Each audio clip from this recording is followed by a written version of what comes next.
Assalamualaikum warahmatullahi wabarakatuh. Perkenalkan, nama saya Selvi, NIM 2314010017. Saya dari Fakultas Ilmu Komputer. Nah, di video kali ini saya akan menjelaskan tentang konsep Active Directory. Nah, ini kelanjutan dari konsep Active Directory yang sebelumnya, yaitu tentang domain, trust, dan forest. Nah, di pertemuan sebelumnya kita sudah membahas tentang domain ya. Apa itu domain? Domain yaitu sebuah wilayah teritorial atau wilayah cakupan sebuah organisasi perusahaan ya, atau bisa juga negara lain teknologinya. Oke, seperti itu. Nah, di dalam yang namanya domain, itu ada struktur domain, ada yang namanya Active Directory. Active Directory adalah sebuah layanan direktori yang menjadi pusat manajemen dari user, komputer, dan beberapa objek yang ada di dalam satu jaringan, di mana fungsi utama dari domain controller ini ya contohnya adalah untuk mengidentifikasi, membutuhkan orientasi dan pengguna termasuk komputer-komputer maupun perangkat-perangkat yang ada dalam satu jaringan di dalam sebuah Windows domain. Bahkan bisa memberi autentikasi kepada objek-objek tertentu. Juga contohnya, kapan seseorang karyawan bisa login ke sebuah komputer, kapan user bisa login, kapan bisa logout, batasan waktu loginnya, kapan boleh login, kapan saja, apakah si pengguna tersebut masih di perusahaan atau di organisasi tersebut, atau sudah tidak lagi, ya kita bisa tentukan dia masih boleh login atau tidak.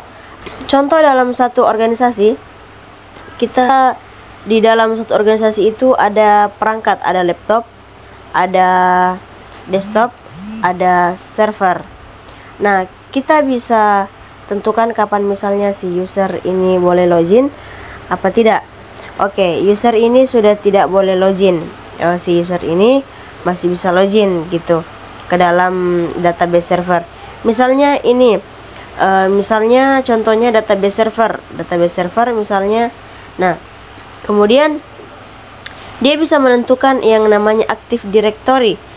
Directory itu bisa menentukan ada server-server mana saja yang bisa digunakan atau tidak bisa digunakan.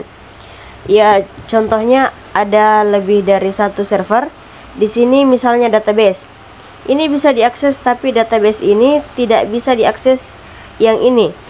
Sudah boleh diakses. Jadi dalam satu organisasi misalnya ada lebih dari satu database, server di mana Active Directory ini yang akan mengatur, oh ini databasenya, ini boleh diakses, yang ini tidak boleh, yang ini boleh. Nah, semacam itu.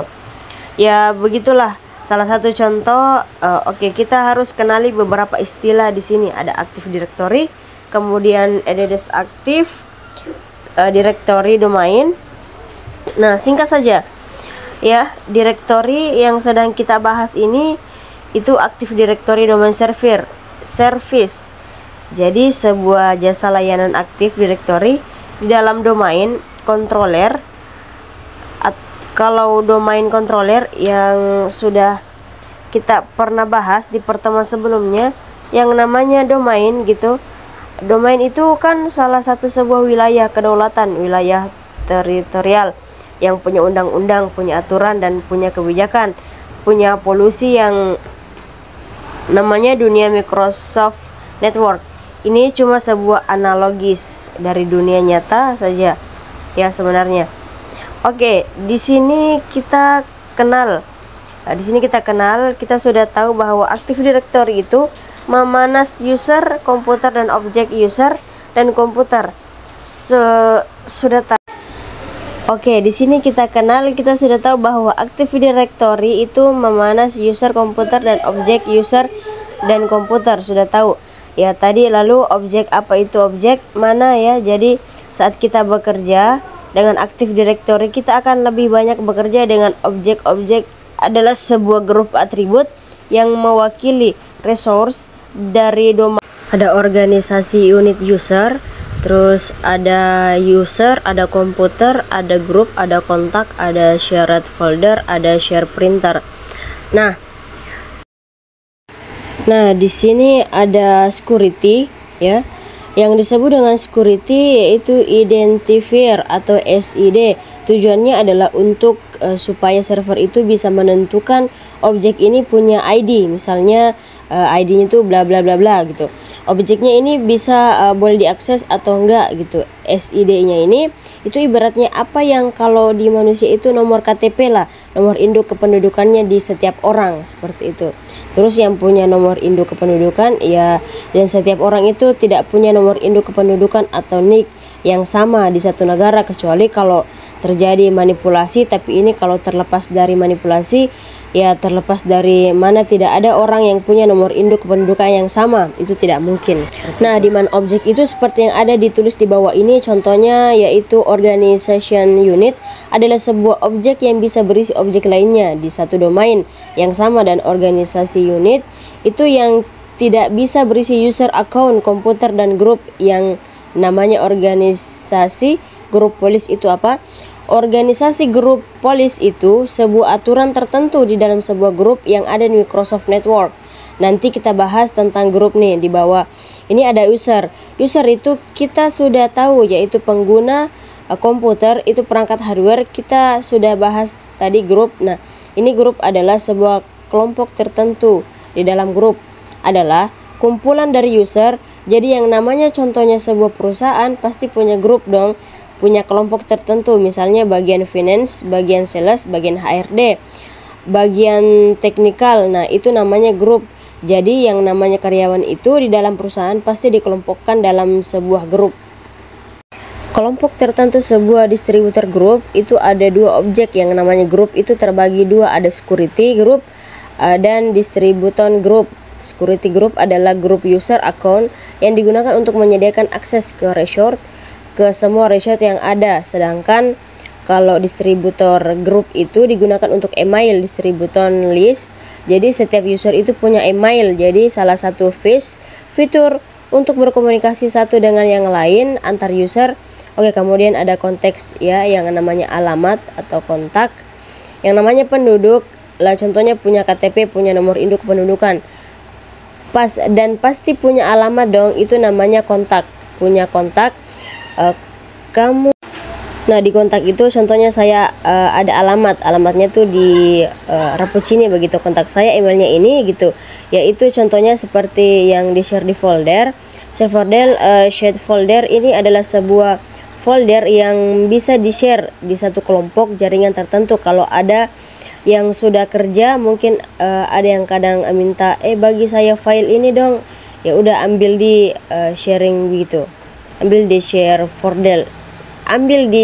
folder seperti itu. Nah, di share folder itu adalah folder yang bisa diakses di sebuah server. Misalnya ini servernya ada macam-macam folder yang biasa diakses untuk semua karyawan yang ada atau untuk karyawan tertentu. Kemudian share printer, ya ini printer yang bisa dipakai bareng-bareng. Contohnya ada printer di sini di dalam sebuah organisasi, dan printernya ini bisa diakses berbarengan begitu oleh semua karyawan yang ada di Sharebin printer. Oke. Ini yang namanya disebut dengan objek di dalam Active Directory, dan objek ini adalah beberapa macam organisasi unit user komputer group yang bisa diatur oleh Active Directory. Jadi inilah fungsi utama dari Active Directory adalah centralization untuk mengatur dan memanage semua objek-objek yang ada. Oke, sekarang saya coba rangkumkan dari pertemuan sebelumnya, yaitu tentang forest. Nah, pertemuan sekarang mengenai Active Directory. Oke, forest, yang dimaksud dengan forest adalah satu kelompok domain atau forest berisi satu domain, contohnya seperti ini. Nah, ini forest, ini lingkaran seperti ini contohnya. Oke, lingkaran ya. Lingkaran yang saya buat ini meskipun tidak seperti lingkaran. Oke, jadi ini disebut dengan forest. Nah, ini disebut dengan forest berisi domain-domain. Yakin sih yang di sukasuka.com ini adalah domain utama atau top level domainnya. Lalu ada yang namanya subdomain. Nah, subdomainnya contohnya sales sukasuka.com dan finance sukasuka.com. Ini yang disebut dengan subdomain. Oke. Tree domain ya, tree yang seperti segitiga ini, 1, tree 1 domain ini satu tree satu begitu.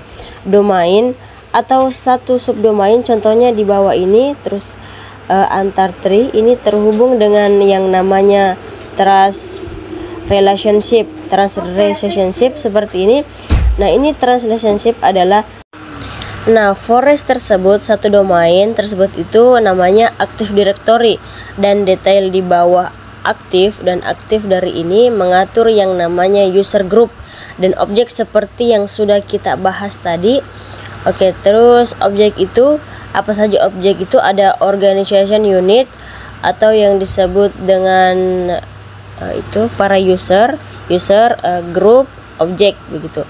Nah, di objek itu ada OU, ada user, ada group, ada komputer, ada kontak, dan ada shared folder dan printer seperti itu.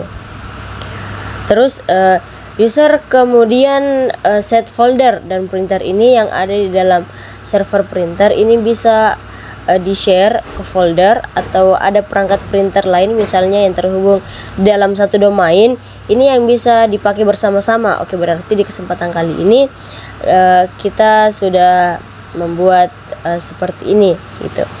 Di kesempatan kali ini kita sudah membahas mengenai konsep Active Directory. Ini adalah lanjutan dari sebelumnya, termasuk kita sudah rangkum di sini dari pertemuan sebelumnya juga mengenai konsep domain, trust, dan forest dengan konsep Active Directory. Oke, kalau begitu sekian dari saya. Wassalamualaikum warahmatullahi wabarakatuh.